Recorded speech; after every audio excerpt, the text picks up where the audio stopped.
نحمدہ و نصلی علی رسولہ الکریم۔ عزیزان محترم، میں Muhammad Aslam Dodi, chairman liberal party Pakistan, آپ سے مخاطب ہوں اور آپ دیکھ رہے ہیں liberal party Pakistan YouTube channel. عزیزان محترم، آپ کو پتہ ہے کہ اس چینل کے توسط سے آپ کے سامنے لبرل پارٹی پاکستان کا منشور بیان کیا جاتا ہے، اور میں اسی مقصد کے لیے وقتاً فوقتاً آپ کے سامنے اپنے خیالات کا اظہار کرتا رہتا ہوں۔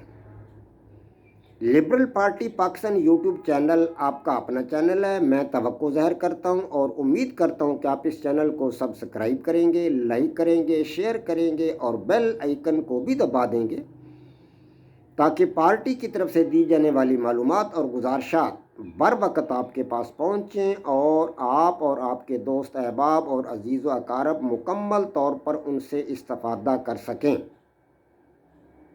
عزیزان محترم،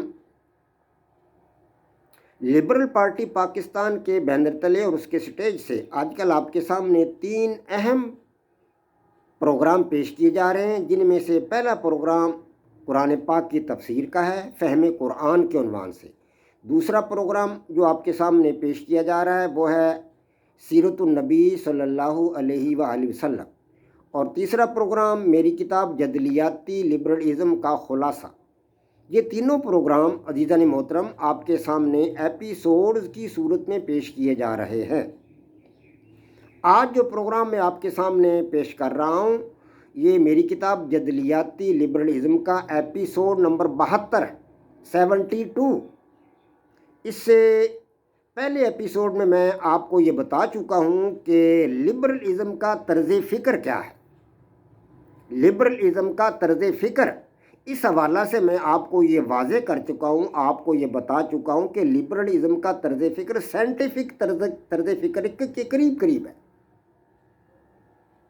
یعنی کہ اس میں مذہب کو عمل دخل حاصل نہیں، کسی سماجیات کو عمل دخل حاصل نہیں، اخلاقیات کو عمل دخل حاصل نہیں، کسی قسم کی کوئی برادریزم، کوئی فرقہ پرستی، اس قسم کے کسی جذبات کو اس میں داخل نہیں ہے، دخل حاصل نہیں ہے۔ تو گویا کہ یہ مذہبیت سے، اخلاقیات سے ہٹ کر ایک ایسا دنیا کے تمام انسانوں کے لیے، دنیا کے تمام مذاہب رکھنے والے لوگوں کے لیے، ہر قسم کے مکتب فکر کے لوگوں کے لیے یہ جو ہے نظریہ ہے لبرلزم، جو فرد کی فلاح اور فرد کی بہتری بھلائی کے لیے کام کرتا ہے۔ فرد کا تعلق دنیا کے کسی بھی حصہ سے ہو، ایشیا سے ہو، یورپ سے ہو، امریکہ سے ہو، افغانستان سے ہو، پاکستان سے ہو، انڈیا سے ہو، کہیں سے بھی ہو، کسی بر صغیر کا رہنے والا باشندہ ہو، فرد کی بہتری بھلائی کے لیے کام کرنے والا یہ نظریہ ہے۔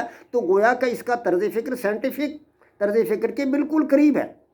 تو آج ہم یہ سمجھنے کی کوشش کریں گے کہ فرد کی جو فرد یا عام آدمی کی بہتری، بھلائی اور خوشحالی کے لیے جو کام کرنا ہے، اس کا اب طریقہ کار کیا ہوگا؟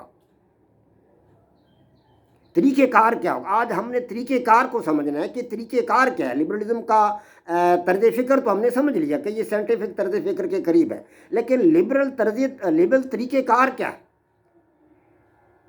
تو اس نظریہ کے مطابق، لبرلزم کے مطابق، مسائل کو حل کیسے کیا جائے گا، طریقہ کار اس کا کیا ہے؟ طرز فکر تو کی سمجھ میں آ گئی بات کہ یہ سائنٹیفک طرز فکر کے قریب۔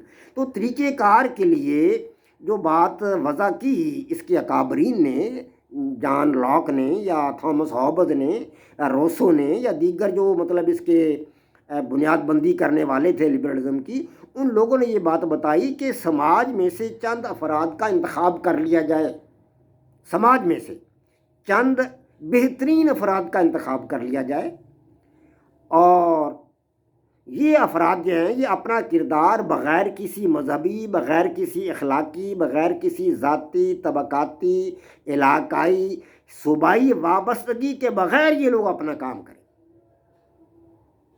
جی ہاں، اور یہ ملک کے لیے قانون تیار کریں، ملک کا آئین تیار کریں۔ یہ لوگ، یہ چند منتخب لوگ ہیں۔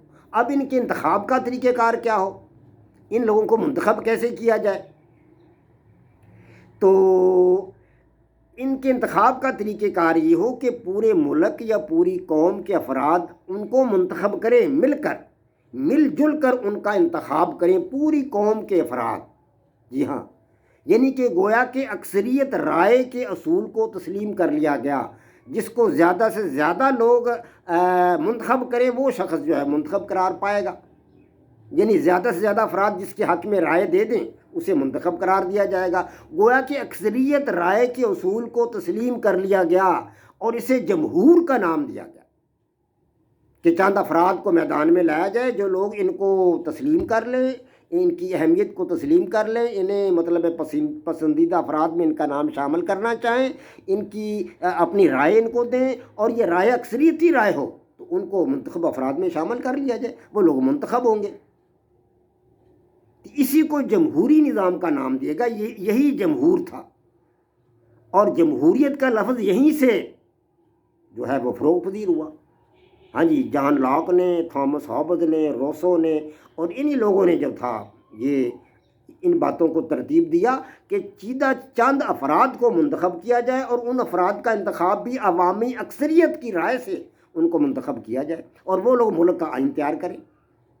جی ہاں، تو دوسرے لفظوں میں ہم یہ کہہ سکتے ہیں کہ لبرلزم کا طریقہ کار جو ہے وہ جمہوریت ہے۔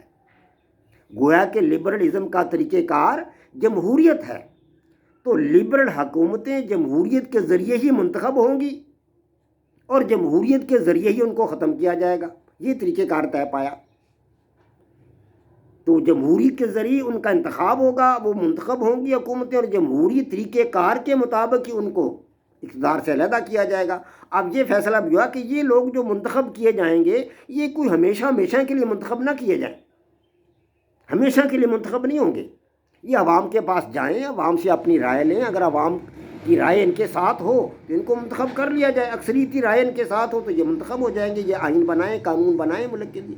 لیکن اگر عوام ان کا ساتھ نہیں دیتے، کچھ عرصے کے بعد عوام دیکھتے ہیں کہ یہ لوگ تو صحیح کام نہیں کر رہے، یہ لوگ تو اقربا پروی کر رہے ہیں، یہ لوگ تو جو ہے جناب خزانے کو لوٹ رہے ہیں، یہ لوگ ملک کے لیے نقصان دہ ہیں، قوم کے لیے نقصان دہ ہیں، چوری چکاری کر رہے ہیں، غلط طریقے سے پیسے کما رہے ہیں، غلط طریقے سے قوم کو نقصان پہنچا رہے ہیں، غیر قانونی ہتھ کنڈے استعمال کر رہے ہیں، اقربا پروری کر رہے ہیں، چوری چکاری کر رہے ہیں، رشوت ستانی کر رہے ہیں، غلط ہتھ کنڈے استعمال کر رہے ہیں، تو عوام کو حق دیا جائے کہ ان کو اقتدار سے علیحدہ کر دیں، دوبارہ انہیں منتخب نہ کریں، عوام کو یہ حق دیا جائے۔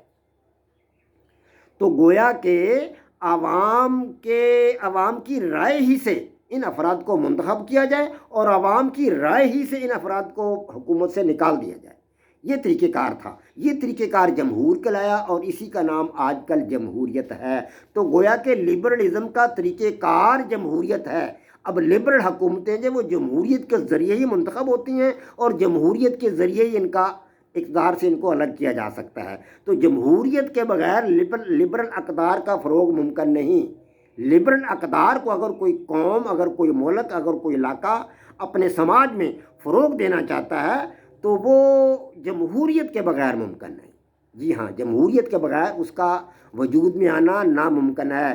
اگر سماج میں لبرل اقدار کو فروغ دینا ہے، فرد کی خوشحالی جو ہے وہ لبرل اقدار کے فروغ کے ساتھ ہی ممکن ہے، اور لبرل اقدار کو فروغ ملے گا جمہوری طریقہ کار سے، اس کے لیے طریقہ کار جمہوری اختیار کیا جائے گا، ورنہ لبرل اقدار کا فروغ ناممکن ہے۔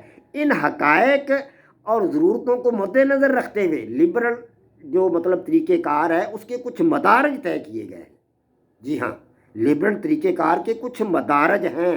یہ مدارج کون کون سے ہیں اور یہ مدارج کتنے ہیں لبرل طریقہ کار کے؟ یعنی لبرل طریقہ کار سے کیا ہماری سمجھ میں آئی بات؟ جمہوریت، سادہ لفظوں میں یہ کہہ لیں کہ لبرل طریقہ کار ہے جمہوریت کے اکثریتی رائے سے کچھ چیدہ افراد کو منتخب کیا جائے، وہ لوگ ملک کے لیے قانون بنائیں، آئین بنائیں، اور کچھ عرصے کے بعد وہ لوگ اگر ان کو مناسب نہیں سمجھتے کہ یہ لوگ اچھے نہیں ہیں، قانون صحیح طریقے سے نہیں بنا سکے، تو ان کو عوامی رائے سے دوبارہ ہٹا دیا جائے اور نئے لوگ لائے جائیں، وہ قوانین بنائیں۔